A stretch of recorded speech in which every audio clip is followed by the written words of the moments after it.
My responsibility was project leader or the senior project engineer. We began to work on the design of a microchip that, when it was completed, was 0.75 millimeters in diameter, 7 millimeters long.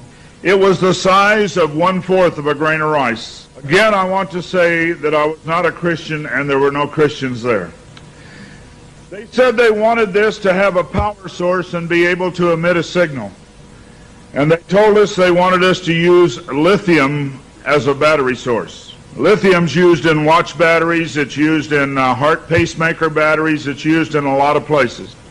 I designed into this microchip a little charging circuit that would charge that battery.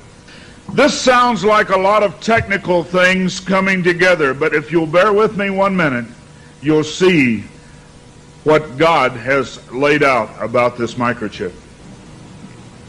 When we discovered that we needed to be able to charge that battery, I needed a temperature change, a change in temperature to cause current to flow through that little charging circuit that would charge the battery.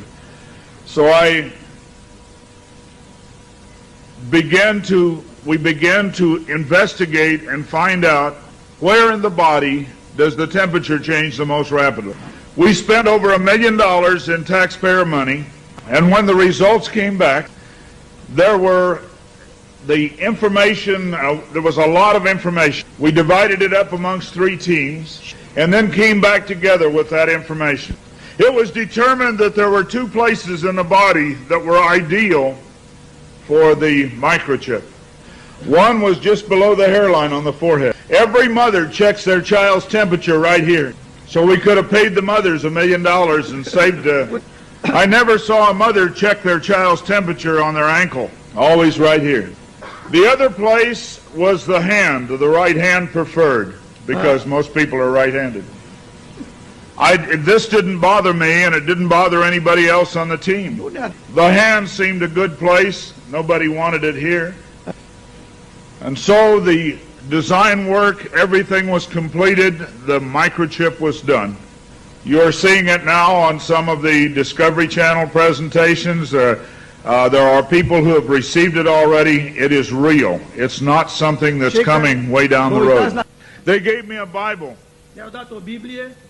They told me not to read the book of Revelation. They said the book of Revelation is too hard to understand.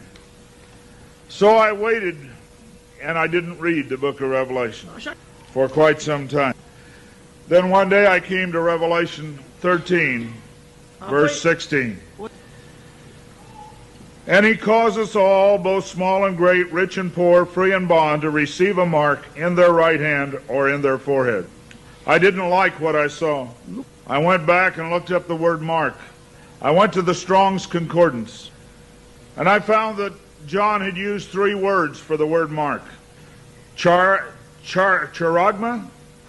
charicature, and charax. That was from the Greek. I looked at those words. They talked about a scratch or an etching. They talked about a lot of things. And I said, God, this isn't it. We didn't do it. He said, go to the word for 666. The word is chixastigma.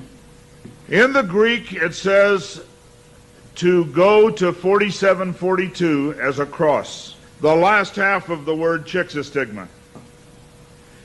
And when I looked at what it says stizo, i.e. to stick, to prick, a mark incised or punched into for recognition of ownership. I thought about the little injection tool. The end of it is called an incisor. I began to weep and I began to cry, and I said, oh God, what have we done? I couldn't believe that this lined up with what we had developed. And I began to run from God. I didn't run away from the church, I ran into the church. I tried to do as many things as I could to atone for this. But I want to tell you something, as God is my witness here tonight, this got in the way. Money got in the way. I had beautiful homes overlooking the lake. I had all the things that I wanted. And I ran because of the money. My ability to go and get $250,000 in research money took me away from telling the message. I ran for many years. What I want to tell you is that this is real. The microchip implant is real. Credit cards are failing. They can be counterfeited. The new smart card can be counterfeited. They can be stolen. They can be lost. All kinds of things can happen to a card. But you cannot lose your hand. Very quickly they're going to move to this being in the hand. And I tell you, as a Christian, you cannot take this. No matter what anybody says, God's Word says you cannot take it. No matter what they try to talk you into, God's Word says don't take it. In Revelation 14, verse 9, and the third angel followed them, saying with a loud voice, if any man worship the beast in his image, and receive his mark in his forehead or in his hand, the same shall drink of the wine of the wrath of God, which is poured out without mixture into the cup of his indignation, and he shall be tormented with fire and brimstone in the presence of the holy angels and in the presence of the Lamb. And the smoke of their torment ascendeth up forever and ever, and they have no rest day nor night, who worship the beast in his image, and whosoever receiveth the mark of his name. Here is the patience of the saints. Here are they that keep the commandments of God and the faith of Jesus. It's very simple. God's Word says do not take it. Today there have been over 15,000 babies that have been given the positive identification, the microchip. Many companies are using the microchip as identification in their top-level employees. The Immigration Naturalization Service has a better passport, the human hand. So many of these things are all around us. We talk about the signs of the New World Order. God has spelled out in His Word just exactly what's going on today in the New World Order. Satan desires to have a one-world government. From the time he fell, he said, I want a one-world government. He wants to replace God.